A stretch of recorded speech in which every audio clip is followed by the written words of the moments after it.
हमने एक वीडियो लगाई थी जिसमें हमने 16 IGBT वाला आपको पीस दिखाया था जो कि 7 किलोवाट प्रॉपर सपोर्टेड था।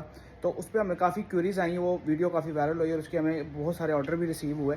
तो उसमें ज़्यादा जो सवाल से पूछा जा रहा था वो ये था कि इस पर आप क्या चला सकते हैं और इस पर आप पैनल कितना लगा सकते हैं। देखें, सबसे पहली बात ये है कि वो ऑफ ग्रिड इन्वर्टर है जो कि सिर्फ डे टाइम काम करता है। डे टाइम से मुराद है कि सुबह 7 बजे से काम करना शुरू करेगा और शाम 5 साढ़े 5 बजे तक काम करेगा। उस पर आप मिनिमम 6 पैनल लगा सकते हैं, 550 वाट से ऊपर के जिस वाट के भी हो आप उस पर लगाना चाहें लगा सकते हैं। और मैक्सिमम जो है वो 14 पैनल सपोर्टेड हमारा सोलर इन्वर्टर है। उस पर आप 2 1.5 टन के AC चला सकते हैं इन्वर्टर। इसके अलावा घर का जितना लोड है, जिसमें आपका माइक्रोवेव ओवन हो गया, वॉशिंग मशीन हो गया, स्पिनर हो गया, इसके अलावा आपका जो है वो घर के LCD LED वाईफाई, फ्रिज वगैरह जो भी आप इस पर, और प्लस इस पर आप UPS को भी अपना लगा सकते हैं, अटैच कर सकते हैं। चाहे वो 24 वोल्ट का हो, चाहे वो 48 वोल्ट का, आप वो लगा के उसको चार्ज करवा सकते हैं और रात टाइम भी आप अपनी बिजली को सेव कर सकते हैं अगर आप AC का यूज़ रात को नहीं कर सकते। इस तरह जो है वो आपके घर का बिल जो है वो जीरो कर सकता है।